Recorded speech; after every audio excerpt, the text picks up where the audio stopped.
Hello, my lovelies. This is Paisley Wild, and we are off adventuring into the spaces between.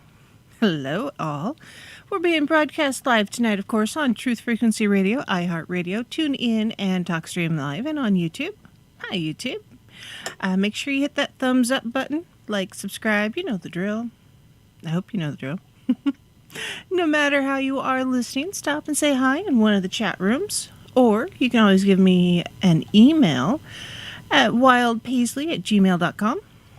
Or you can also call 213-233-3998. Or if you're across the pond in the UK, it is 44203-393-2371.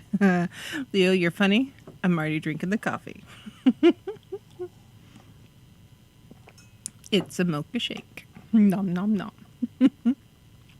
If you want to learn more about me and my path and what I do, you can always go to the website. That's www.paisleywild.com.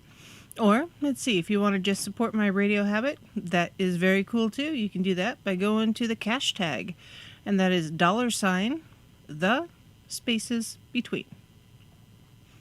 And while you're doing research and checking out things online, check out iLife.com. iLife is the official sponsor for Truth Frequency Radio. It combines the best unleaded version of the ayahuasca with, that means the non-psychoactive properties, with high-quality CBD to help support you. All of you. Yeah, head, toes, head, shoulder, knees and toes, knees and toes. All of it, yes. Mocha coffee, yes. And so if you hear a lot of noise in the background, it's the thundering hordes of children, just so you know. Mini-Me is here, and the grandkids are here. And, of course, nobody's asleep. And, yeah. We're just going to leave it at that. We already had one calamity. Actually, we had two calamities. My grandson was running with Kimber, the boxer, and face planted. He got some road rash, and he cried. Mini-Me cuddled him up, gave him an ice pack. She's just such a busy little thing, and made him feel better, which is cool. And then afterwards, they were getting ready for bed, and I'm not entirely sure what happened, but I'm pretty sure it involved with at least two little monkeys jumping on the bed. Nobody fell off and bumped their head, but instead they exploded the top bunk and it collapsed all the way down. And yeah, it's a good thing I know how to use power tools, right? Because I could disassemble it and put them all to bed, and yeah, but they're still wide awake. That's why there's coffee. They did research with the whole COVID mess, and apparently stay-at-home moms increase their alcohol consumption by like 20% with COVID and kids having to be homeschooled and stuff. I thought that was a joke until I researched it just a little bit more myself. No, it's real. About 20% of stay-at-home moms. I'm sure there's stay-at-home dads too that had the similar issue, although they probably drink more beer than wine. I'm not sure why that is. Beer being the man's drink and wine being the girl's drink, but yeah. Oh yeah. Just Leo, you're not joking. Melatonin time. Well, part of it, the grandkids are very excited about the kittens, Merlin and Yeti. And last time I checked, Merlin and Yeti were both hiding underneath the couch, which I can't say as I blame them. Yeah. And poor Kimber is, she's right here. She's quite done. I can't blame her. I cannot blame her at all. Let's see here. No, that's not what I wanted. I wanted this, I think. So for those of you who are regional here to the Coeur d'Alene, Spokane, Sandpoint, trifecta. There is Spokane, pagans.com. They have, we call it the Village Commons. Basically, it's an announcement for local happenings. And pagans.com. And so Village Commons has a kind of a history of what's going on or current events and that kind of a thing. And business directory. But, if you want to know what's coming up on the community calendar, there's, what is it?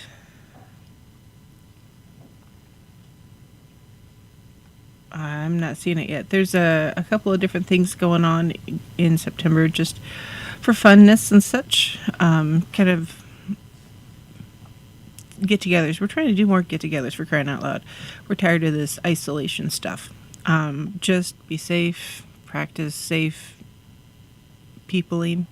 I don't know how else to put it. Yeah, practice safe peopling. Yeah, that's just the best way to put it, I think. Watch out for the Karens and the Kens. Or, I don't know, are they Kens and Karens? I don't know what the masculine version of Karen is. But they're out there. And, unfortunately. So, if you caught the headlines and all that and the alerts, you will know that tonight is dream interpretation. So if you do have dreams that you want to talk about, that we can interpret. Maybe I've had too much coffee. We will happily do that and kind of give it an old discussion.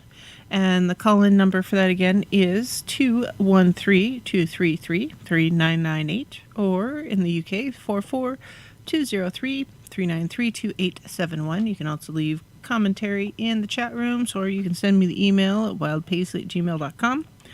I still have my emails open. So, yep, if you have something you want to talk about, let me know. And then, in the meantime, I was going to talk about, there we go. Chad is the new Karen. I hear the thundering hordes. Oh, goodness. And it'd be great if they would just sleep in then, too, right? I don't think they will, but it would be great. So if y'all don't have any dreams to talk about, which I know sometimes we don't, Chads and Karens. There's something else I want to talk about, speaking of kids. How often do we hear stories from friends, family, loved ones, online, various places, of children seeing and experiencing things that adults don't? You ever wonder why?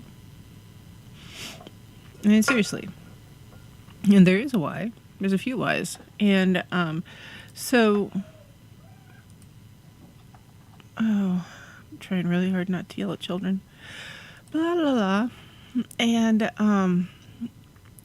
And with that loss of innocence, it seems like, when kids start growing up, and I know quite a few movies have alluded to this as well. It's with maturity as kids age, they stop noticing things and such. And why is that? I mean, some kids, like Mini-Me, for instance, very much an old soul. She seems to be very connected with quite a few things, and I just roll with it and try not to be totally, flummoxed. I try. And, does that mean that someday she's going to be not as in touch? Or how do I keep that? Can I cultivate it so she doesn't lose that connection? And, not that kind of bowl tonight, Leo. But yes.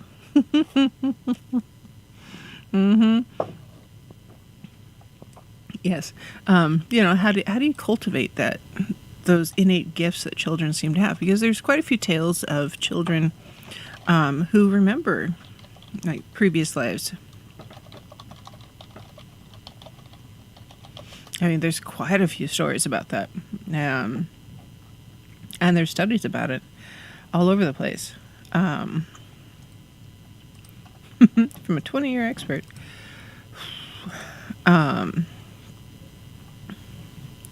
sometimes, so, when we're talking to kids about what's happened before they start volunteering things, often they don't say what it is that they remember from their previous life until they're about 3. Why? Because their language centers are more developed now than they were before.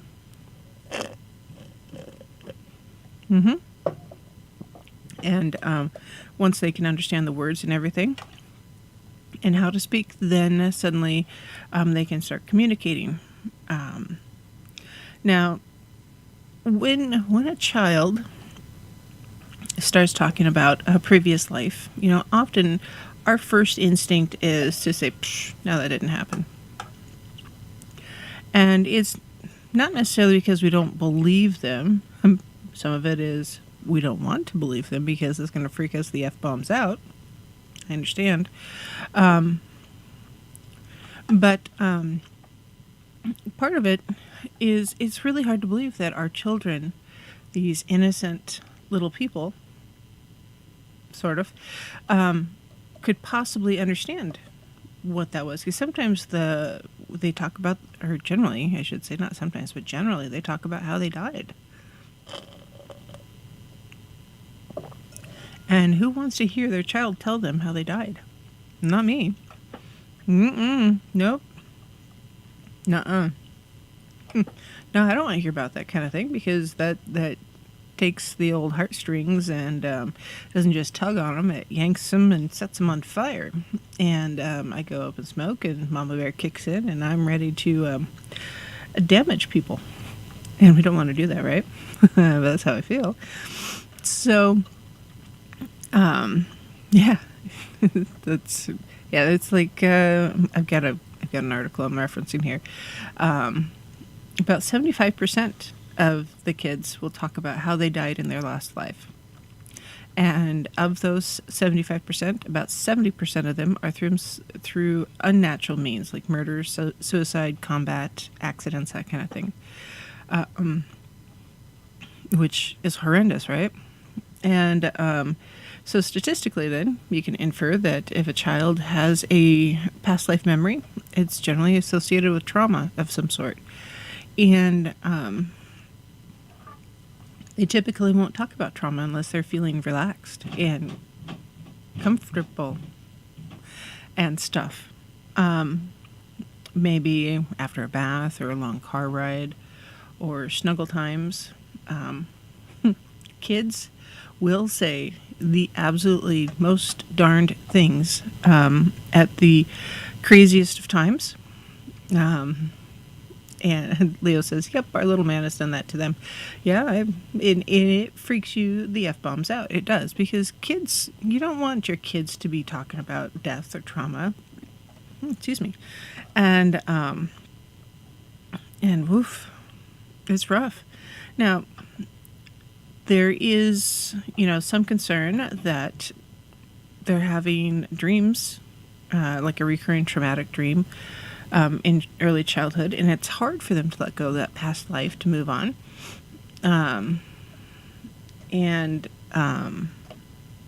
Sometimes it's dozens of times, and sometimes that it is just fantasy, and sometimes it's an actual memory of a past life. And often the way to find out is to get those details somehow and do some research. Leo says he started singing songs. There's no other way he'd know them if not for a past life. Yeah. The thing is, kids say, right? It's like, well, where'd you hear that song? Oh, in my previous life. When I was here before. And that it's really often quite that simple. Oh, when I was here before you. And or I'm older than you and I heard it before you. Yeah. And that's a crazy thing to hear. You get the goosebumps when you hear it, and you're like, what? Excuse me? Go back, what? Can you explain that for me? And the biggest part when something comes up like that and your child is saying these things that are blowing your mind, is to not panic, to not freak out, to keep an even tone, and allow them to express themselves in a loving environment, as stress-free as possible. Which, sometimes that's hard for us as parents, because on the inside, we're just totally freaking out, right? But on the surface, we're like, nope, everything's okay. In the background, your little inner voices are, screaming. And it's something that I've seen parents and grandparents do, especially if they see a child in significant need. Instead of panicking, they stay calm, they handle the situation, then once the situation's taken care of, they go have their mental break, and lose their marbles, and that's okay. Yeah, Leo says, yep, he'll say something like, he'll usually say, from before. And it's very simple, very straightforward. Yep, when from before, or when I was older than you, and it makes total sense to them. 100% logic. It makes sense because it was from before. And so, sometimes it is wild imagination. It is not just a memory. And so when you're wondering if it's a past life memory or just wild imagination, you do have to kind of figure out what it is. You have to ask some questions like, well, what do you remember? What were you wearing? Can you describe the dream or describe the situation, and get as many details as possible. If you can get a name, that's really awesome, because you can do some more research then. But often the kiddos, especially if it's trauma related, they may not remember their name. They may not remember significant details other than, well, I was wearing a pink dress, or I was wearing jeans and a t-shirt, or I was wearing my footy jammies, or I was driving in my car. Well, you try to get some more information, like, well, what kind of car? Where were you at? What do you mean? And you're asking the questions, asking for more detail. And if you want to know how to ask those questions, you want to start, you don't want to ask leading questions. You want to ask questions where they can give more information. Sadly, it's a lot like being interrogated by law enforcement. You don't want to ask the leading questions. You want to ask the questions they can answer. And so once you do get the details and you do some research, yeah, they're astounding. They're OMG. And sometimes the kiddos can remember more than one past life. And that's crazy, right? And this ability to remember a previous life is part of the reason why the Tibetan monks, I think it was, yes, Tibetan, will go and they'll try to find children that are reincarnated lamas from their past. Not necessarily the Dalai Lama, but lamas in general, meaning that they're teachers or their leadership. And they will have favored objects or things of emotional and personal significance to that person before they died. And so they'll have these things in front of the child, and the child can often pick out certain things that stood out, like, oh, well, this was my favorite toy when I was little, or this is these were my prayer beads that I got as a gift in blah blah blah blah. And because they had these significant memories associated with with specific objects, it leads them to believe that they truly are the reincarnations of specific lamas, and that's pretty astounding, right? And it seems really far-fetched, but it is a legit thing. And then they go into their training and they learn how to tap into those soul memories, if you will, so they can access that information that they had from before. And that's part of the reason why they do the meditation and the vows of silence and trying to, go back and figure it out. Leo asks, have you heard that family members stay in the family, which is why you might say, oh, my mom or my dad did that? So sometimes. Sometimes it stays within a genetic line. Sometimes it doesn't. And I don't know why specifically. It probably has something to do with your soul contract. You know, when before you're incarnated again. Hey, Monda. So it really does depend upon, you know, what your soul contract is trying to figure out. Because sometimes you need to learn the lessons from within the family. And sometimes you need to move on to a different family to learn the different lessons. Because there is different families have different lessons, right? Because we all have the different family dynamics.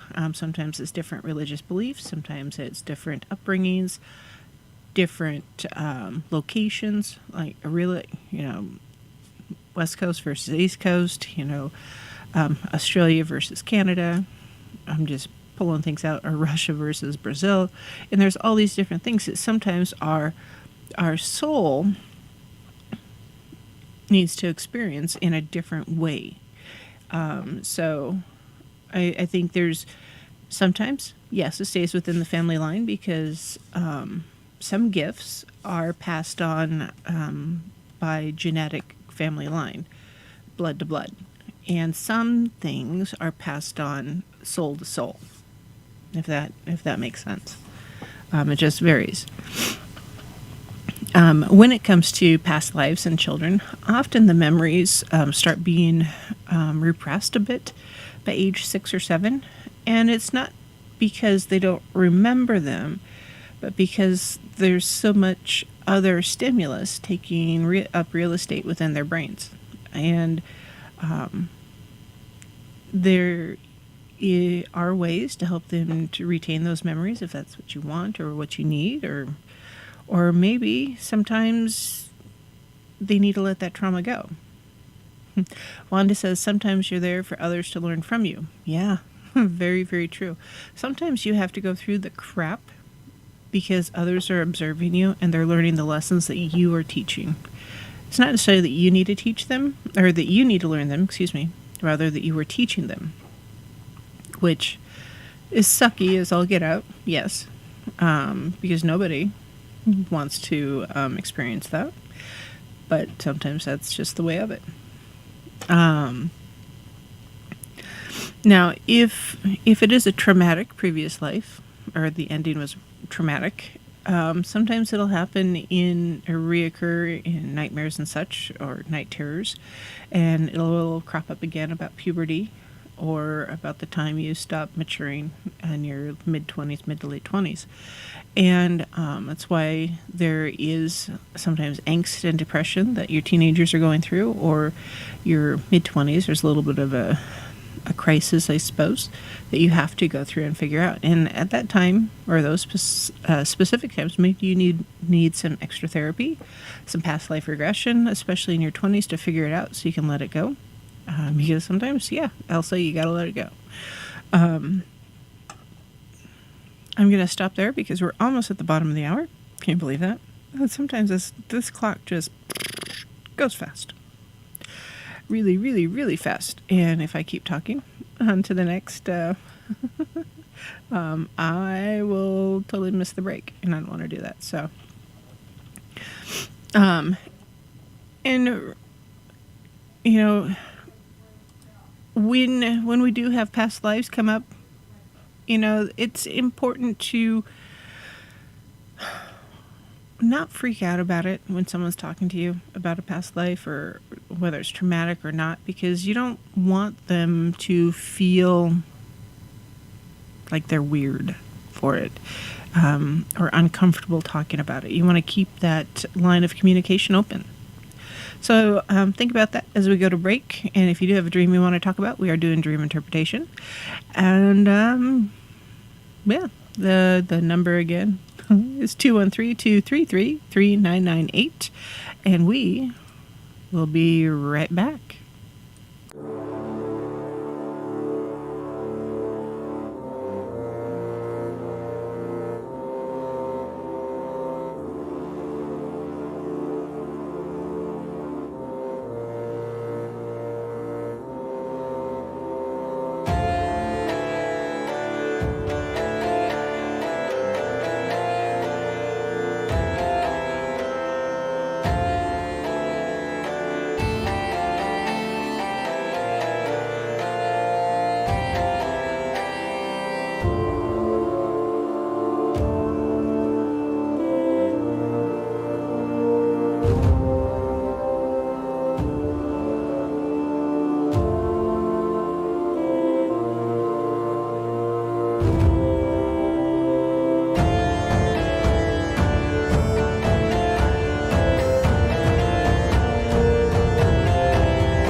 Hello, my lovelies. This is Paisley Wild, and we are off adventuring into the spaces between.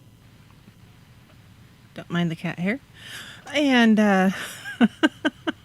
it's, I gotta tell you, happy Labor Day weekend, U.S. And if you are able to still work, I gotta tell you, current events, I have a hard time with current events. I try to read the headlines because I don't watch the news because it drives me nuts because the talking heads are full of opinions, not a lot of fact, sadly. And oh my, it's just what a crazy time we live in. Wanda's enjoying her evening with her pupper and the snack, and her pupper gets to stay on the bed until she's fallen asleep. Same here. Kimber likes to sit on the bed with us until we're falling asleep, and then she has to get down. But she always gets up in the middle of the night because she's sneaky that way. For a big dog, she has light feet. She's got lighter feet than the cats, honestly. Drama's got lead feet. You can tell when she's walking across the bed. Just thump, thump, thump. But yeah, Kimber will hop up, and so next thing you know, she's just, laying on me. And I oopsed this morning and stretched before I was completely awake, over the pillow and under the dog. Ooh, off to the ER I go. Not quite, but it was definitely, I was way more awake post-stretch than I was pre-stretch. Let's just put it that way. Yeah. So, anyways. So, tonight we have a dream interpretation. So, if you have a dream you want some insight on, or, something that's, troubling your gourd, I get it. Give me a call, 213-233-3998. Or you can call from the UK, 44203-393-2871. And if you're not comfortable talking on the phone, I totally get it. Not everybody is. If you listen to my first shows, yeah, nerves, it's okay. I get it. You can always send me the email at wildepaisley@gmail.com. It's wildepaisley@gmail.com. And I can either read it out loud on the air, or generally speaking, I don't identify who it is, but I can. It's up to you. And I can also send you a summary, and I'll type it out if it's during the week. If you go to my website, the storefront, you can schedule consults if you have concerns with your dreams in general, or tarot readings if you want something like that. I will do them that way. I don't do them live on air because often I have to think on it just a little bit as I'm giving my interpretation.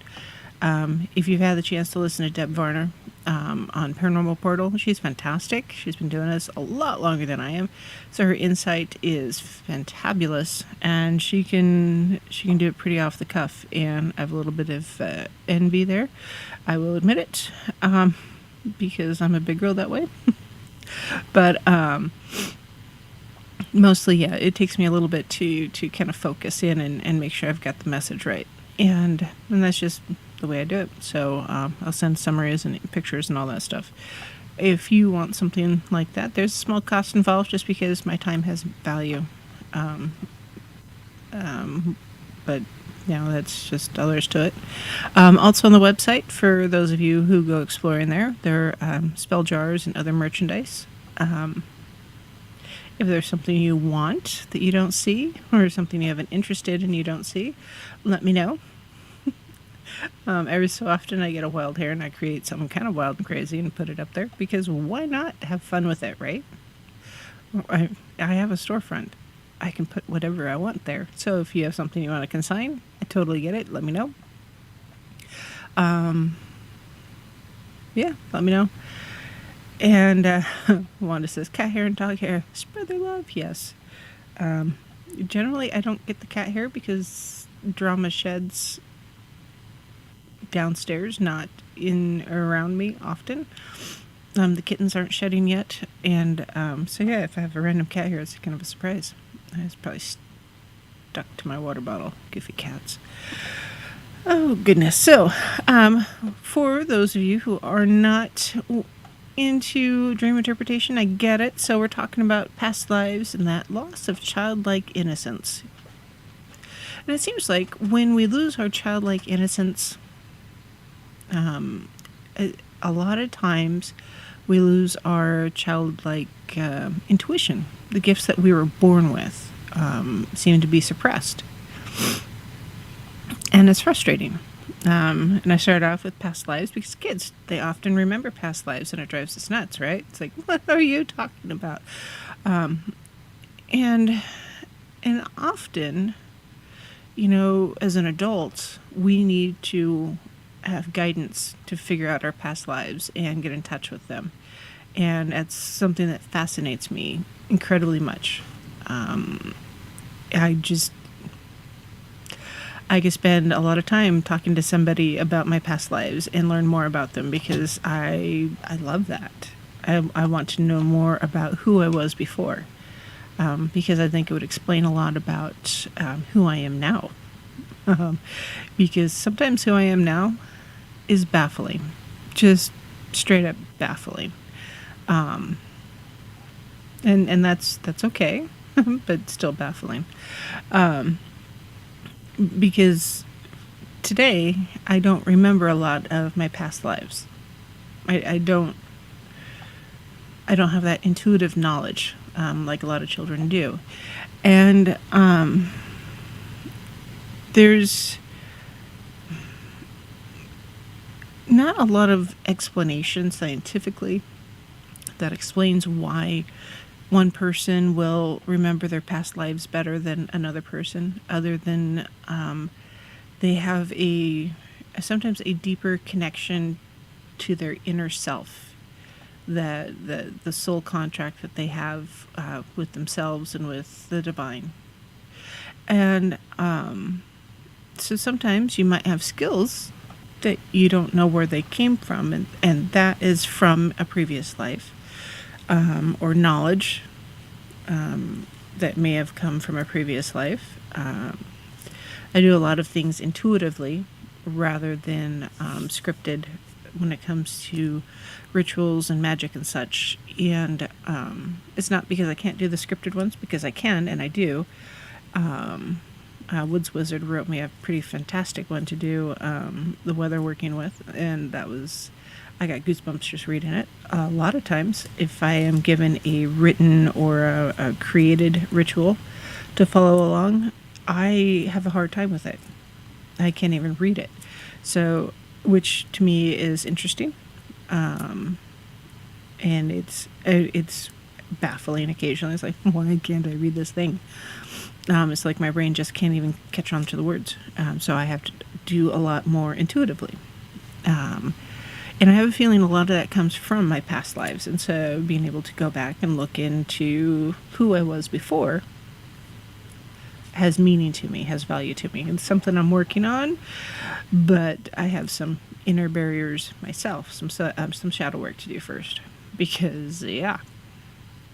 It's thought that perhaps the reason why more people don't remember their past lives as a child is because they didn't die in a traumatic fashion. I mean, think about it. Your circle of people that you spend time with, or have spent time with your whole life, for most of us, those who pass from this life to the next, it's not traumatic. It is not always pleasant, but is not traumatic. Like from a car accident or a battle or war or crime or whatever, or accident. It's just, we pass in our sleep, or we have physical failings, that kind of thing. And that happens. So we just, the traumatic endings of life often leave a bigger psychic stain, if you will, upon our soul, or a psychic mark upon our soul, so those are easier to remember.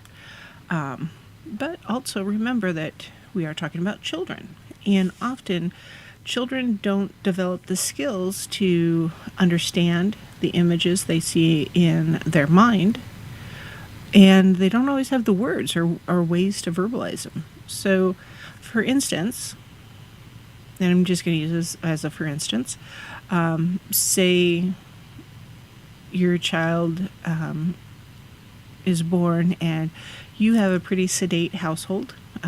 You don't watch news chases or police chases on TV, horror movies, murder, crime, that kind of thing. Pretty vanilla TV kind of such or entertainment.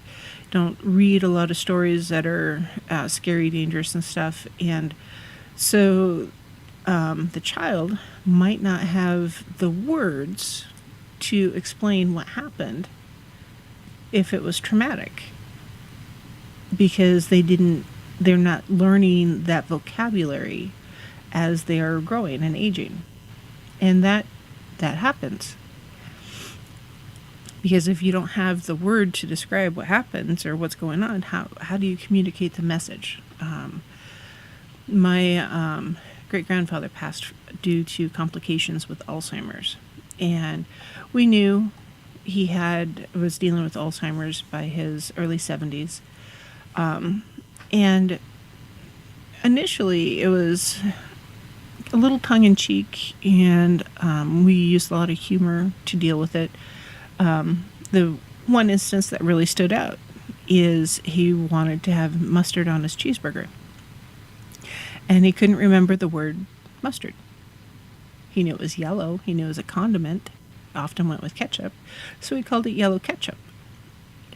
And because that's just what his brain put together to describe what he was trying to ask for. Which, in a way makes a lot of logical sense. So who's the crazier? The person who calls it yellow ketchup, or the person who hears yellow ketchup and knows that it means mustard? Ask yourself. But, that was just the way he verbalized it. Now, does mustard and ketchup taste anywhere near the same? No, not at all. So, he just didn't have the word, so he tried to describe it. Now, if you had never had ketchup, and someone said, "Hey, can I have yellow ketchup?" You'd be like, "But what's ketchup?" You don't necessarily have the words to explain what's happening or what you're seeing or what you're experiencing.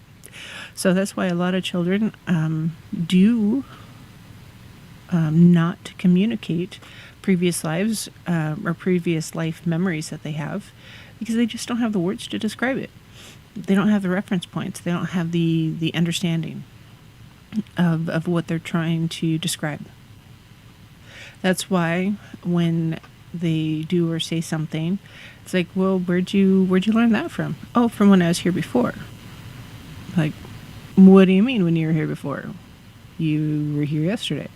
You live here. What do you mean when you're here before? And it's hard to put that into context from what they remember and the way they're remembering it, and to translate it into how we as adults can understand it. So, there was a certain group or a certain section of society wants to know what, past life memories can tell us about death in general. Well, honestly, not much. Other than we have this life, and once this life ends, if our soul contract is not completed, we're born again, and we learn new lessons, or we teach new lessons. And that's about all it can really tell us, because we don't understand, or we don't have a lot of knowledge of what is on the other side. But you know what?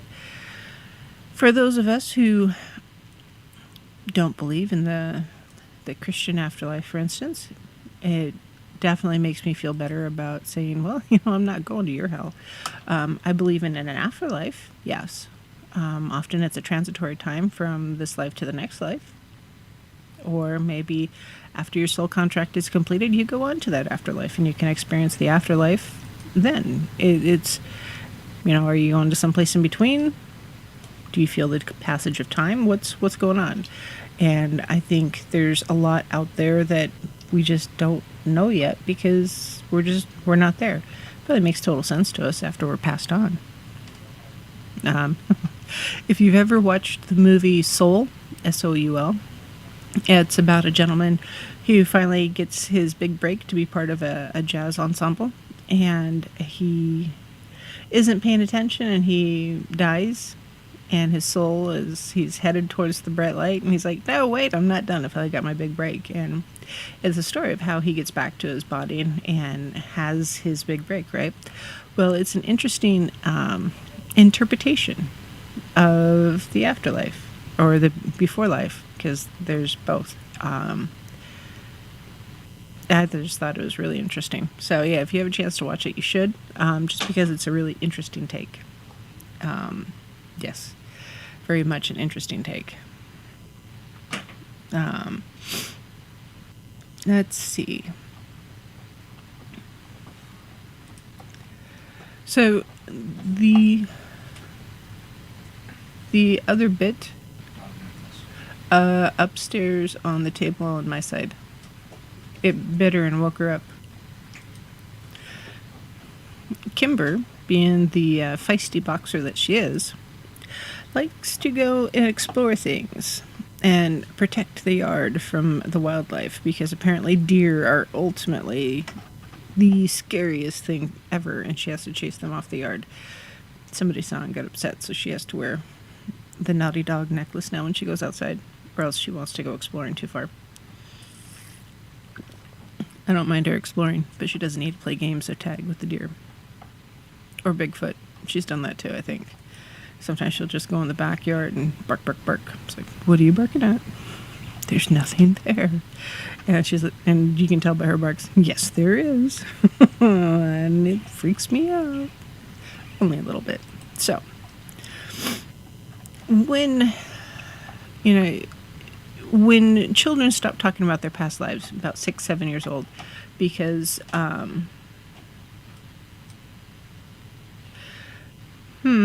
interesting. Thank you for that information, Lucky. I would not be surprised. So yes, when children are about 6-7 years old, they stop talking about their previous lives because their brains are getting full of other information and other experiences. Does that mean it's a loss of innocence? In a way, but also not.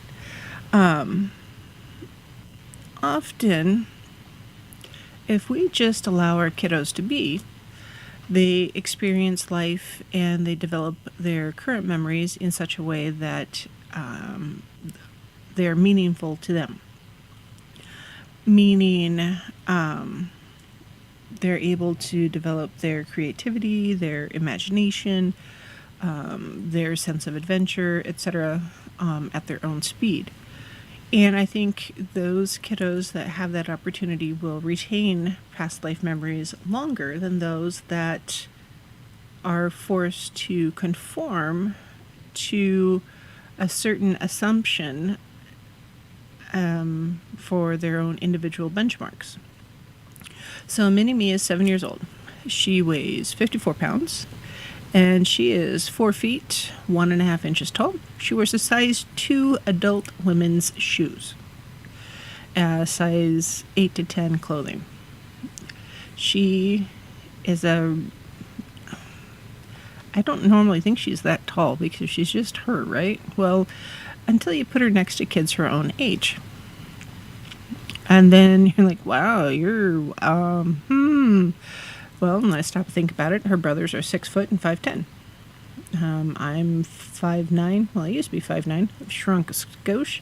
And then her dad's about 5'10".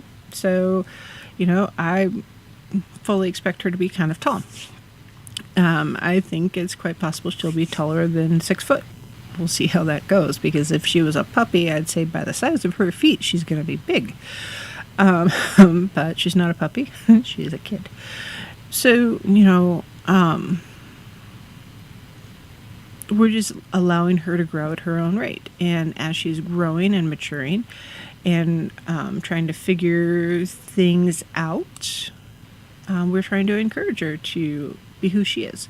She likes to create potions outside. Today she was making potions with the grandkids using 3-leaf clovers and maple leaves and some dirt, and she was stirring it with a chicken feather. I am fine with that kind of playtime. I think it's great. It's encouraging her intuition, yes, and also her creativity and her imagination. And I just let it go. And I try to encourage her imagination by reading her books. Her favorite is Goodnight Turtle. We have read Goodnight Turtle almost every night since she was 6 months old. It is, without a doubt, the best goodnight story I think I've ever come across. It's really simple, and she's always liked it, and it's part of our routine. And we will read that. If nothing else, we'll read Goodnight Turtle, and she'll sleep great. I actually dread the day that she is too old for me to read Goodnight Turtle to her. And you can find it on Amazon. It's a pretty fantabulous little book. The art is great, and basically it's, you're getting a good night story. And but other than that, I try to read stories that help her to expand her imagination and her thinking. And I try really hard not to pressure her into learning things. And I don't want to make it work to learn things, if you will. Because if you are working to learn things at that age, it's boring. It's no fun, right? But not all parents are like that. Some parents feel that a child has to conform to certain behaviors all the time. Whether it's, seen and not heard, or yes, you're going to do the sports, or yes, you're going to do the dance and the sports, or yes, you're going to have this grade, you're going to read this, you're going to learn this language and that language, you're going to have this music lesson, and the parent starts having all these expectations. And once the parent is forcing the expectations upon the child, it's a lot harder for them to retain that innocence and that wonder, because it's no longer being cultivated. Instead of wonderment and imagination, when your child is being told how to imagine things, or told they have to conform to a certain way, that creativity spark that they have, or that intuitive spark that they have, starts being oppressed, if you will, or repressed. Depressed? Oppressed? I think all the presses there. And part of it is societal. I mean, think about it. If you're in a grocery store and you hear a child crying or see a child acting out, what is your first response? How do you feel about it? Well, if you're tired, it's like, maybe you're frustrated. It's like, man, I didn't need that kind of noise tonight. Or, man, what is wrong with that parent? Why aren't they taking better care of their child? Why are they crying? Why are they spoiling that child? There's all those judgments, if you will, that float through our brain the moment we see a child acting out in public, whether they're fussing or they're crying or arguing with a parent or whatever it is. We jump to some sort of conclusion and we get frustrated with them, right? Because that's part of who we are. And often, no matter how cautious we are, our thoughts will be on our face. It just is. Adults can interpret those facial expressions, and often faster than children, but children will still absorb that judgment. And because they're being judged, often it makes them stop caring or trying to change, because, think about it. If you've been in a situation yourself where you're being judged or people are assuming that you are going to do this thing because that's the way you always do it, and you're like, well, hey, if something else happened, then maybe let's do something else. It's frustrating because people assume you're always going to have the same reaction. It's like, well, no, sometimes I'm going to react differently. So, but that judgment is there, so people start assuming the worst of you. For instance, it's like, well, you know what? If you think I'm just that bad person, I'm gonna act the way you think I am. That's why it's bad listening to gossip about yourself.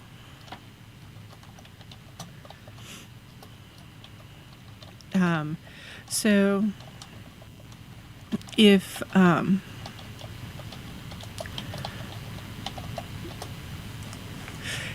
if you assume that you're going to be treated a certain way, you start acting that way. So often that innocence starts to go away. And I'm going to stop there because, hey, it is top of the hour now. When we come back, we're going to do Singing Bowl. And if you do have a dream you want to talk about, give me a call. We'll see you in a few.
Hello, my lovelies. This is Paisley Wild, and we are off adventuring into the spaces between.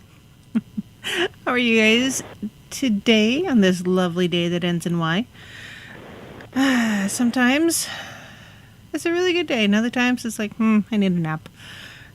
And yeah, naps are important. I think they're totally wasted on children. Yes. On that note, now that the children seem to be all asleep, let's do some singing bowl and wake them all up. Wahaha.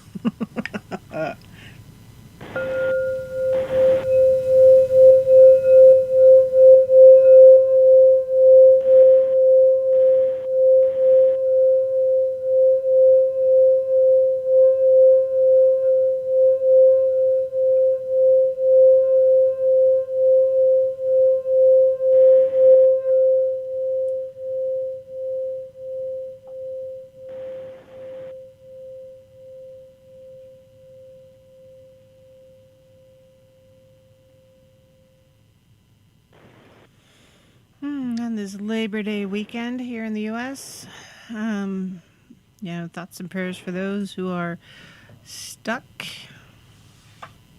in places where they don't want to be. Yeah, we'll just leave it at that. Don't want to mess with my algorithms, right? Because, yeah. So tonight we're talking about dream interpretation. So give a call if you have a dream you want to talk about. That number is 213-233-3998. In the meantime, we've been talking about, kiddos losing that loss of innocence. Why do they seem to lose things when they hit about 6, 7 years old? And then a little bit older. Well, because often, like Minnie, for instance, she's very intuitive, making her little potions and stuff that she does. Or she'll do these little songs. We did one with the weather ritual that we did regionally here when we were having the fires were really bad. And afterwards, she was just singing in the back seat about wanting it to rain and about the fires and everything. And I wish if I hadn't been driving, I would have gotten it recorded, but I was driving and trying to be safe and not hit the record button and jostle the phone. That's not good, right? But it was, she was very melodic and it sounded great. And I think it probably had as much impact on the weather as the ritual that we did, honestly. It was that strong and had the goosebumps and everything, and it was awesome. And so, stuff like that, is that something that she knew from her previous life? I sure think so, honestly. It's not something I taught her, that's for darn sure. I mean, she's only 7. I can only do so much with a 7-year-old because her understanding is only so much. So, yeah, it was... There are gifts that I think that our children are born with that they lose as they mature, partly because we as parents and adults teach them that they have to conform to what society says they have to be. And it's really unfortunate that society says you have to be a certain way. You can't be your most authentic self. As a child, you have to wear this uniform. Okay, as adults, we have to do that too. Their peers say, "Oh, you have to do this. You have to watch that show. You have to talk this way. You have to be friends with this person. You can't do that. You can't do that. This, this clique or that clique, and the bullying and the peer pressure and all the stuff." And so, through their childhood, it seems like our kiddos are often stuck trying to figure out who they are and conforming to the societal norms or parental expectations. Case in point is the whole Toddlers and Tiaras. I loathed that show, by the way. I never watched it. I got a couple clips just in the news because it was insane. It's kind of like a train wreck you can't look away from. Well, that's really what it was. And all those little tykes that were forced to conform to parental expectation and demand. How on earth were they supposed to keep a hold of their most authentic self, the self that they were born with? They're being forced into a mold that wasn't their own. I've seen it with children on the spectrum, or children with ADD, ADHD, or other neurodiverse disabilities. And instead of allowed to be themselves and learn the way they learn best, nope, you have to sit at your desk for, 6 hours a day. You get a break here, you get a break there. But other than that, you got to sit still, listen, be quiet. You can't twitch. For those that are twitchy, that's very, very hard as an adult. I can't sit still like that. Are you kidding me? Think about it. In the classroom, we expect children to do certain things in certain ways. Can we, as adults, do those very same things? Most of us, no. And it's not because we don't want to try. It's because, no, we've got other things we need to do. Well, kids are going to the same way. Just like we often expect our children to always be in a good mood. They don't get to be angry. They don't get to be frustrated. They don't get to be stressed out, although often they are over different things. And we demand that they're always in the right frame of mood. It's like, nope, don't sass me. Don't talk back. Don't be angry. If you're going to be angry, you can go to your room. Honestly, there are days when I wish I could be sent to my room. We need to remember, though, that our kiddos have just as much right to have a bad day as we do as adults. If not more so, because they're still trying to figure stuff out more than we are. Yes, Leo, it is fun. Yeah, absolutely. Kiddos remembering things just before bedtime. It's frustrating. It's like, oh, yeah, I forgot to turn this off. Or, oh, hey, yeah, I forgot to tell you that I've got a report due in the morning and it's not done. Or a project due in the morning and it's not done. I've known about it for 6 weeks, but I haven't started it yet and it's due in the morning. Yeah, I love those. Yes, those are vexing, I have to say. So, yeah, when we are expecting our children to start conforming to society, that is when I feel that our children start losing the innate gifts that they were born with. And they start suppressing their gifts and suppressing their memories of their previous lives. And it's unfortunate, and I don't know how to fix it. I don't know what the solution is, because sometimes we need them to conform at least a little bit. No, you can't act angry in the grocery store. Sorry, not happening. When I try to be Christian, I used to take my son with me to church. Couldn't sit through a single sermon without him losing his marbles and kicking the pew in front of us or destroying the stuff in the rack.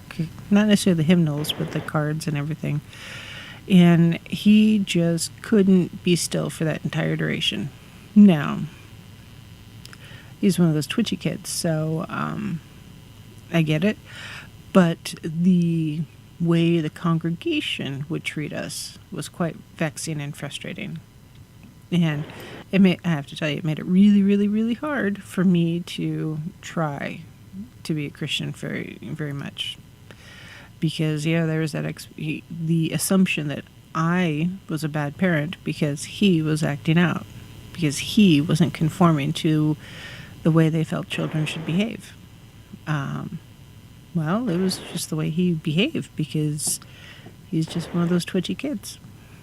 And instead of accepting him as he was, they wanted him to conform. And in doing so, he lost some of his personality trying to get him to conform. Now, there's other things going on, of course, because there always is. But I mean, what do? You either try to keep trying to conform and beating your head against the brick wall, or you move on and do something else. I moved on, did something else. So, yes. But that loss of innocence, and ability to just be who he was something that, unfortunately, we started fighting with early on because it was more extreme. He was quite the twitchy kid. And then as a teenager, some of that came back. And now he's in his mid-20s, late 20s. Holy cow. And we'll see where he goes from here. I know that, as I am approaching, 50, which is crazy, my abilities and my intuition is adjusting and changing, because instead of trying to force myself to conform to the societal beliefs and expectations, I am willing to step outside of the box and do my own thing, doggone it. And Leo, yep, I am hearing that background static too, so I'm not quite sure what that is. It's not me breathing. Nope. I have a candle going. I had the sage going. So, we should be all cleansed and stuff, but I'm not quite sure what it is. Very rhythmic, though.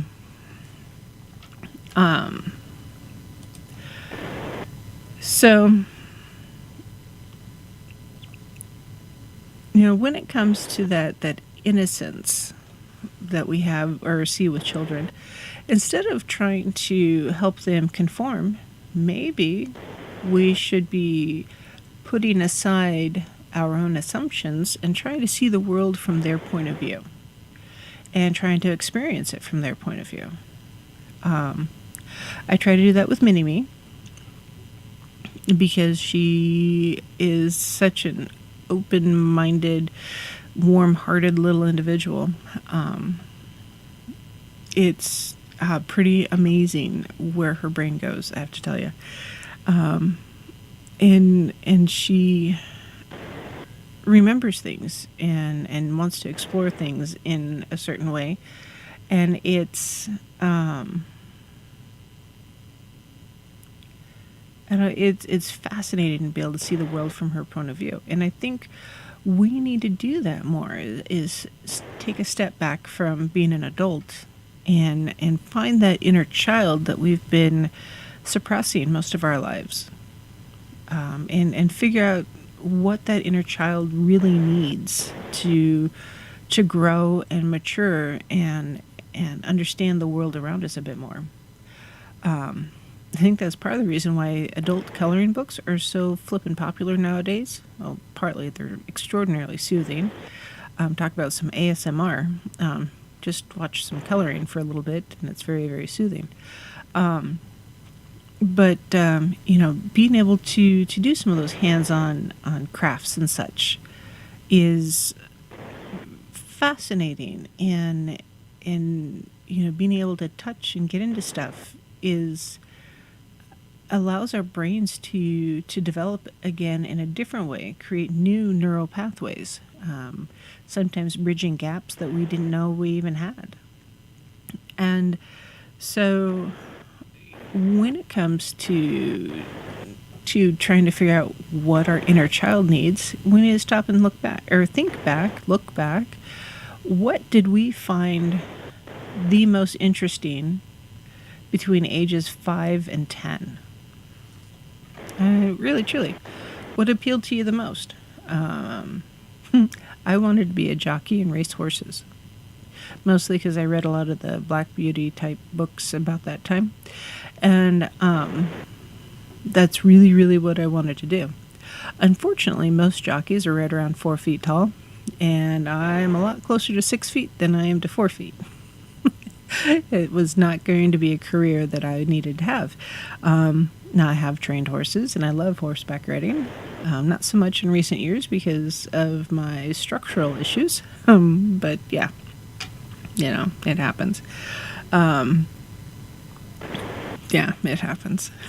But looking back, what interested me the most? Well, spending time with animals, spending time outside, spending time with family, writing, I did a lot of creative writing when I was younger, which, looking back, is like, seriously? And arts and music and just creating. Those are things I was really, really interested in at that age. So now, as I approach 50, I'm trying to rediscover those things. Now, is that very pagan of me? Is that very spiritual of me? Well, in a way, yes. Yes, it is. Because I'm trying to find that connection with the divine again that makes sense to me. Because honestly, Christianity never made much sense to me. My mind just works differently, and I had too many questions that just couldn't be answered.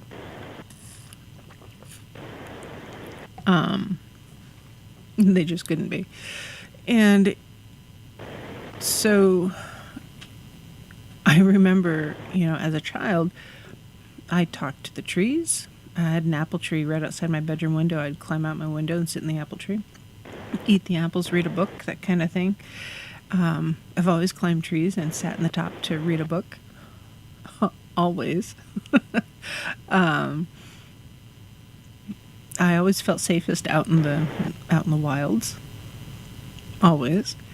And so when I look back, instead of trying to figure out where my connection is with the divine or trying to find that new one, I can see where it was. I can tell. Hecate and Canunos, for instance, watched over me a lot as a child. Otherwise, my experiences would have been totally different. And so nowadays I give thanks for that because, thank you for letting me experience all of those things without, coming to harm. Because when I look back, there should have been a lot more harm. There should have been more trauma, for crying out loud. Because childhood trauma, that will make a child lose track of their gifts often very, very quickly. And in a way, I was given the opportunity to go ahead and explore them as much as I could, which, now I think is really awesome. Back then, I just thought it was normal. Isn't that crazy? Here I am traipsing across the countryside, literally, as a child, unsupervised. And even now, I look back, it's like, why didn't I ever see a carnivore, something that could have hunted me? Or the horse I was riding, seriously. Never saw the lions, never saw the bobcats, the ermine, the wolverine, the bear, honestly. I never even saw a bleeding moose, which moose kind of go in their own category. But the only predator I ever came across, honestly, was a man. And I scared him off with a shotgun. So, it's interesting how we're able to develop as we age and mature, and the things we experience, and how it allows us to age and mature. So, being a polytheistic child, I didn't fit into my family.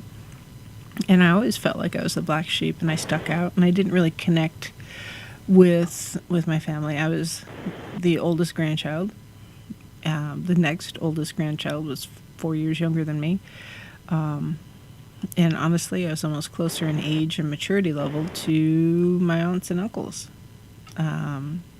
Because there was, weird age differences because we have that kind of a weird family. So, I don't know, even now, just talking about it, I think back to some of the experiences I had as a child. Listening to the wind, communicating with the mountain that we lived on. Very in touch with it. And it's, those things that you think about that just were normal playtime when you were a kid. I could go down that memory lane all over the place. So, a lot of people feel like they are in exile from childhood to adulthood. Not necessarily because they had a traumatic experience, but because their life from childhood to adulthood is so different. Mine is. I'm more of a middle class, I think, now ish. It's complicated. But I was dirt poor growing up. Literally, dirt poor. A dirt floor cabin. At one point. No electricity, no running water. I was fringes of society growing up. And my lifestyle nowadays, yeah, very different. Mostly, I have hot water. That's very important to me. Right there with coffee. And, the disconnect, a lot of it is because of maturing and probably, I think, losing track of those gifts that I was born with, those intuitive gifts, if you will. Because they ended up being suppressed because I did have to conform to society. I couldn't continue running amok in the mountains. I had to start going to school. I had to be responsible, have decent grades. I went to college, drove a car, got a job. It's amazing how conforming getting a job is. You got to pay your bills, right? Because you want a place to live, food to eat. You got to pay for all that somehow, because it rarely comes free. And so you're forced to conform to society. So you start letting go of those intuitive gifts or those things that you had as a child that were allowed you to grow emotionally and spiritually and physically and mentally. And often we see the adults that stagnated. It's like going to your high school reunion and you see that the football star is still wearing his leather jacket and he's 52. It's like, seriously, dude? That's still your claim to fame? And he's got the beer belly because that's, all he's ever done is drink beer and, yay football. And he's six-pack Joe. And he works all week and then drinks his beer on the weekends or whatever it is that he does, or the homecoming queen is still trying to be, the Miss Popularity contest or something. And those stereotypes or those archetypes that we saw in high school, how many of those kids, when you go to a high school reunion, are still fitting into those same archetypes?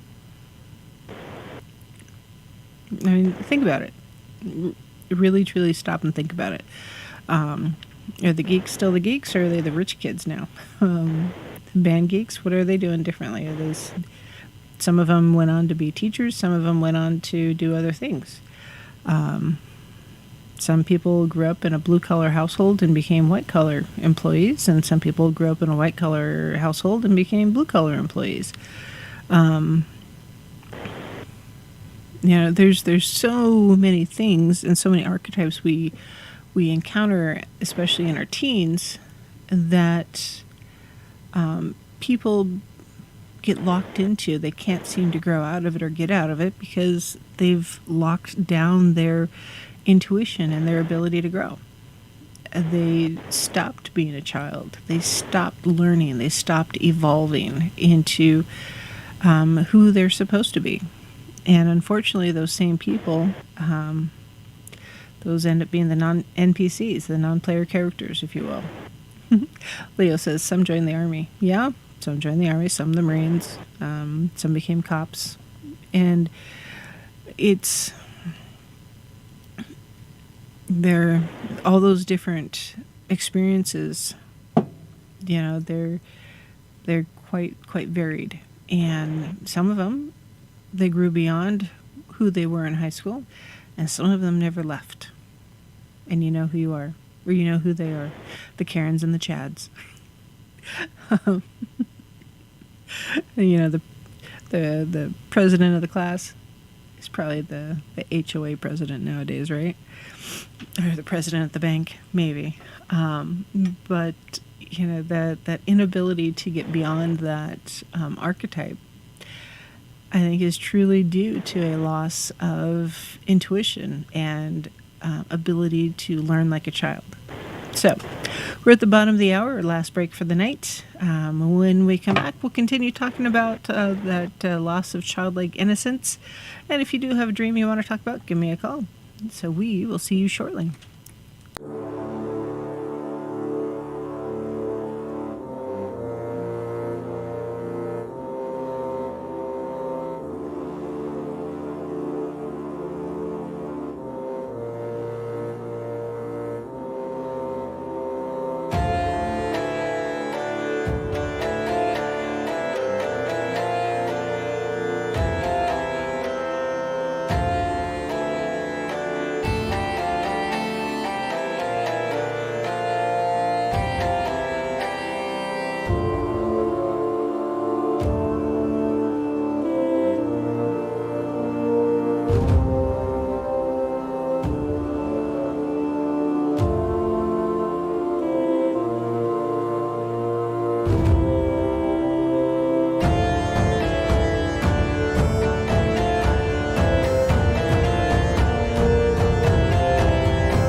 Hello, my lovelies. This is Paisley Wild, and we are off adventuring into the spaces between.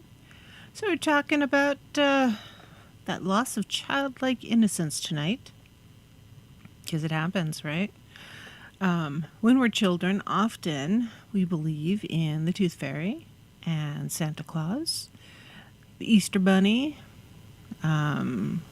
the ghosts, the goblins, the fairies, monsters under the bed, that kind of thing. Often, those things that adults consider more irrational, if you will, or fantastical. I know my parents did. I mean, a lot. My parents were quite practical, I suppose, in their beliefs. They didn't have a lot of creative expression for most of my childhood, which, looking back, is like, oh, that totally explains so much about me. But, at what point do we stop believing in the Tooth Fairy and Santa Claus and fairies and all that? Well, for some of us, it kind of fades as we approach teenager years. But it seems like a lot of us anymore, as we become more mature adults and we get away from those high school kids and peer pressures and all that, we're like, oh yeah, I bet you that's right. I know I do. I tend to believe more in the fairies today than I did probably ever as a child. Mostly because I've been putting my ego aside. I cannot believe that mankind is it. Seriously. It's like looking out at the night sky. You see all of those stars out there. There's a lot of ego involved in saying, well, planet Earth is the only planet with sustainable life and intelligent life. It's like, really? Out of all of those trillions and trillions of stars, this is it? This is the only one? Right. Now, is there life as we understand it? Possibly. Probably. Is there life out there as we don't understand it? Probably. And actually, is more likely. The idea that all aliens out there, or all unknown races, are humanoid in nature, that's pretty egotistical too. Because, I mean, why couldn't cats be the superior critter? Or snakes? Or mice? If you've ever watched Hitchhiker's Guide to the Galaxy. There's so much out there. I cannot believe that this is it. Just like with the Abrahamic traditions, I, even at a really young age, had a hard time accepting that the Christianity was it. Like, really? This is the only path to enlightenment? This is the only way to understand the divine? Right. Yes, Leo, there is life out there.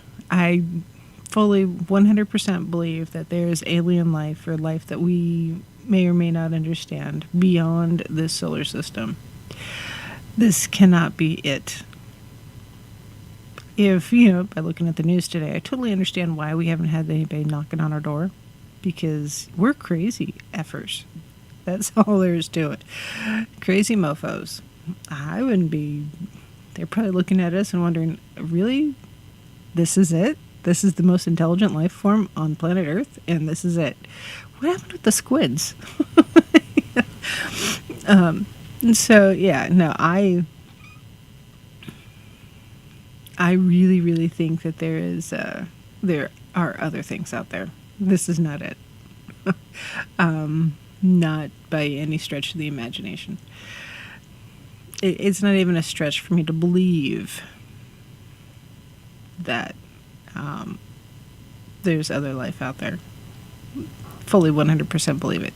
Just like I fully 100% believe and am polytheistic. I believe there's other gods. I just couldn't believe, even as a child, that the Abrahamic way was the only way. It was the way I grew up, and I was accepting of it as the way I grew up, but I didn't feel that that was the only way, and I knew there was other ways out there, other ways to the divine, or other ways to reach out to the divine, other roads to salvation, if you will. And then as I aged and got to study If you ever have a chance to take a comparative theology class, I highly recommend it. It will blow your brain. And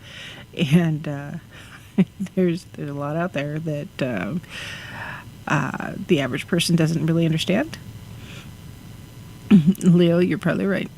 And it's very egotistical to assume that there's only one path to the divine. But I also think that religion has been used as a tool of control. Spirituality is different than religion. Belief is different than religion. Religion is control. Just like politics is often control. Fear has controlled people for a millennia. And there's just different ways to inspire fear. Personally, I would rather lead with love than with fear. But I also understand that sometimes you have to get the respect lined out, and everybody understanding what that is and how that really plays out. Because some people don't understand that respect isn't just about who has the biggest castle or who has the sharpest knife or anything like that. Who can make the bigger bombs?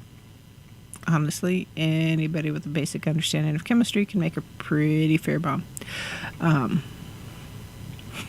And uneducated housewives can do it too, by accident. That's how they burn the houses down sometimes, by accident. I'm not saying they did it on purpose. I'm saying it was an accident. So, but I'm going to screw up all the algorithms, right? So when we're growing up, society asks us to conform. Sometimes it demands us to conform because there's expectations. We have to sit in the seat. We have to do the schoolwork, talk to the teacher, do the things, go to recess at certain times. In a way, is very much a product of the industrial age because it taught us how to be good worker bees. I mean, think about it. Before factories, how did people live? Well, they lived with the sun, right? The sun up, you get up you do your chores. The sun goes down, you go to bed. And different things happen in between. There for a while, people would go to bed and they'd wake up in the middle of the night, light their candles, and say hello to everybody and have a midnight snack, and then they'd, go back to bed. Because society was different then. It wasn't regimented to a clock. Clocks are very much a control thing as well. Fits right in there with religion. And so as, all these things force us to conform to society, to fit in appropriately, to find our place, we lose a lot of that imagination and the childlike wonder and the ability to believe in the unseen, because we have to be so cognizant of the tangible, like going to work to make the money, to pay the bills, to eat the food and have a place to live so we can sleep and get up in the next morning and go to work to get, to make the money to pay the bills, rinse and repeat. Well, as children, we don't have those responsibilities because our parents are taking care of us, right? In theory. And so we're able to, our brains are able to explore, and that imagination is able to see what's out there and create things. That's why Minnie doesn't get to watch all the cartoons that she wishes she could watch, because doggone it, she has to go outside and experience life. Imagine things. Her cottage right now, her witch cottage, is underneath the cedar tree. She's been trimming branches and dead trees to make things, and I think it's cute and I think it's great. I want her to keep doing it. And it makes me smile because I did the same things at her age. Doggone it. So, but she's able to explore and be outside and do things. I couldn't imagine living in town and telling her, nope, you can't do that. You can't go play in your own yard. Sorry. Karen's going to call the cops on us because you're outside playing without a mask. That's a different conversation. So, when we think about our children and the gifts that they have, the ones that they're born with. They'll still have them when they're adults. They just lose track of them, lose touch with them. Sometimes because they get locked into the archetypes that they develop as they turn into teenagers and young adults. And often it takes a life-altering situation for us to break free of those archetypical walls. And a lot of the folks that are listening right now have experienced something in one way, shape, or another that have caused them to stop and look at the world around them and see it for the controls that it is and the framework that it is and the forced conformity that we experience. And they start looking for something else. A lot of you, just like me, stopped trying to be Christian because, it just didn't fit. It's like we're Cinderella's, nasty stepsister. That shoe just does not fit. And I'm fine with that. I don't need to wear the glass slipper. I'd rather go barefoot. Thank you very much. Get my feet in the dirt. Thank you. I want to go out and I want to experience life. I want to see the things and do the stuff. I want to get my fingers dirty. I want to put my toes in the mud, splash in the river, swim in the lake, climb the tree, eat the tomatoes off the vine, which honestly, suddenly my tomatoes are awesome. I've got a lot of them. But we need to remember to do that. Stop and make the daisy chains to get the crown of flowers. Don't always define success as a suit and tie. Or climbing the corporate ladder or becoming the supervisor or whatever. I've done the corporate ladder. I don't need to do that again.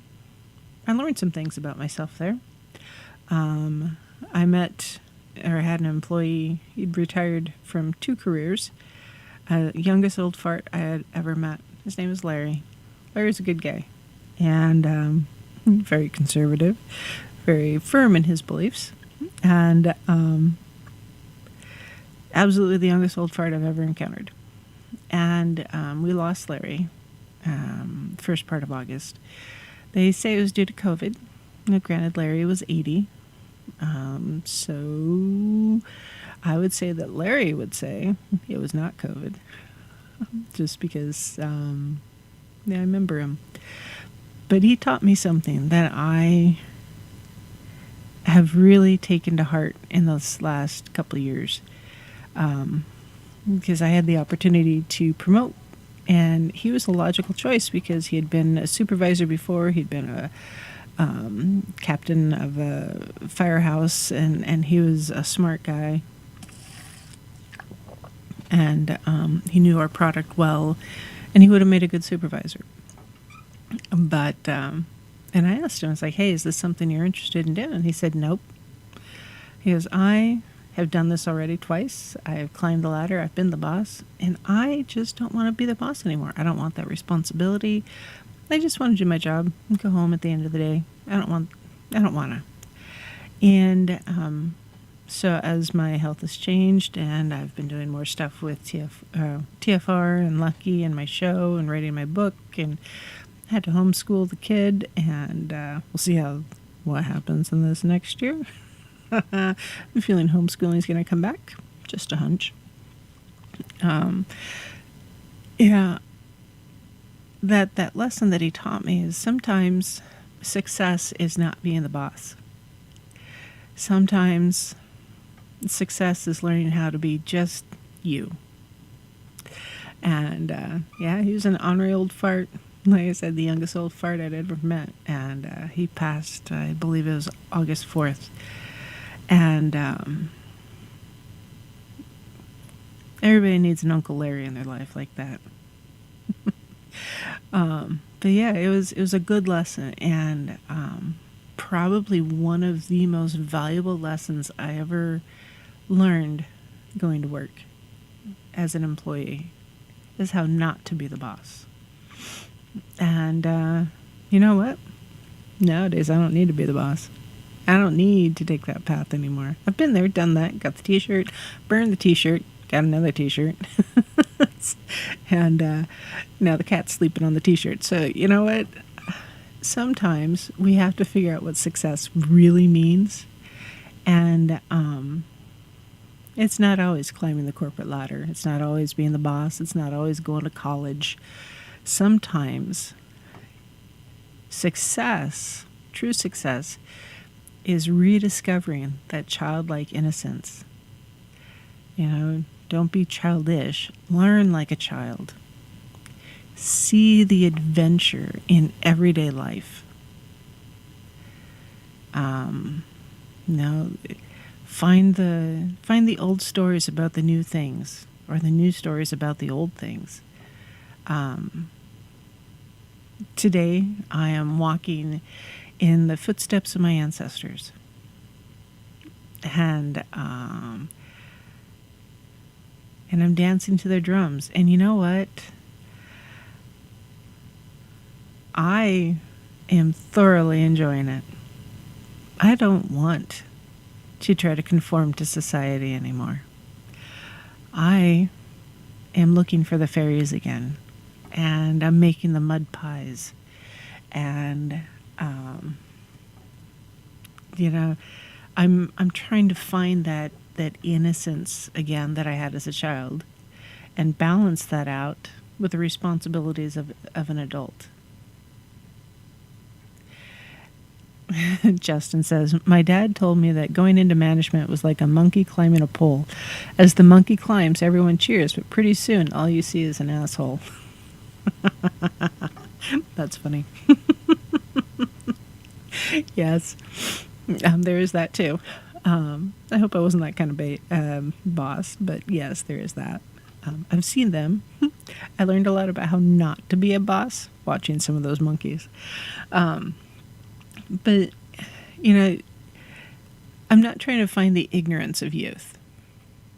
Because children and kids in general, they are ignorant of adult responsibilities, right? They don't understand that you have to pay the bills to have the roof over the head, and you have to have the money or the resources to have the groceries to eat the dinner. You have to learn how to cook, for crying out loud. Excuse me. You have to understand how to make business decisions and medical decisions and parenting decisions. Those are all things you can't let go of, because those are lessons that we've learned and we've fought for, right? Your dad must have been a very colorful dude there, Justin. Instead of looking for ignorance, I want to look again for that intuition, that innocence, if you will. And so in a way, having a mini-me late in life has been good for me, because I've had a chance to try to experience life from her point of view. She loves to create.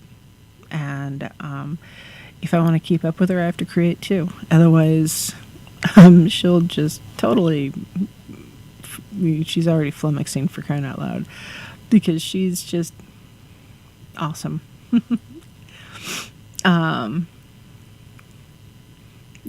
I don't want to be self-conscious, if you will, of being a pagan, of being a witch. Now, some of that is still going to be there, because I have a hard time explaining that one to my family, because they don't get it.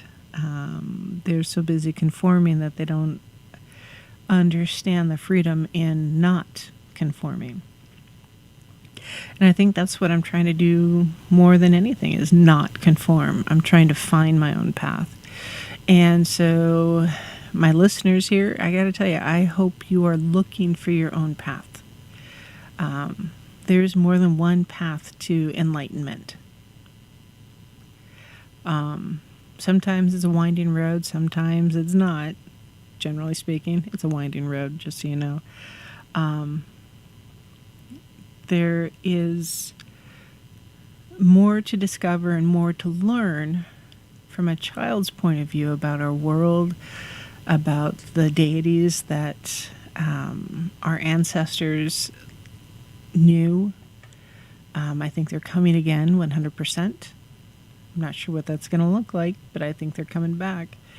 I feel it in my bones, just like our society is turning and changing. We are seeing a movement where a lot of people, like Leo and Justin, for instance, are going back to learn other ways to live. Pharmacy is another one. Micro farming, or farming in general, going back to the earth, the barter, the trade type situation. And I think as a society, we're going to have to do that. That's part of the reason why I've been doing more medicinal herbs, putting them up, because just looking at our current medical situation, we're seeing a lot of hospitals that are overwhelmed, in part because there's sick people, but also in part because there's a lot of people that are refusing to get the COVID shot, and as a result are unable to work.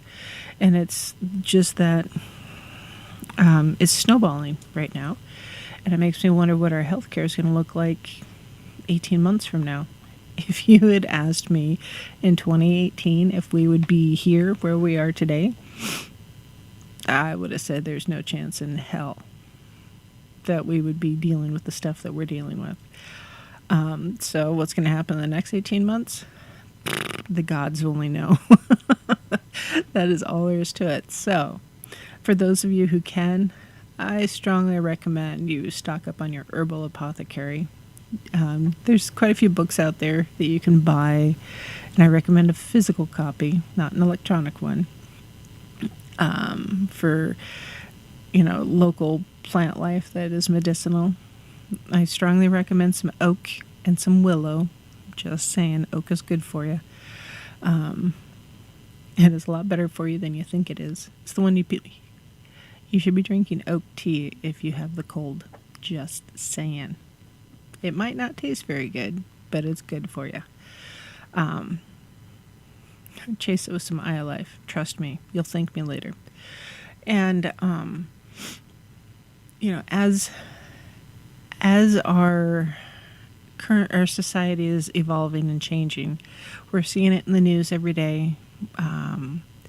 When I am out and about, go to the coffee shop or sit in a cafe or something, and the people conversing around me and the things they're talking about, our society is shifting. And I think we, as we are on this path, we are closer to the divine, and we are closer to the earth, and more understanding of a lot of the ways to heal that are not Western medicine.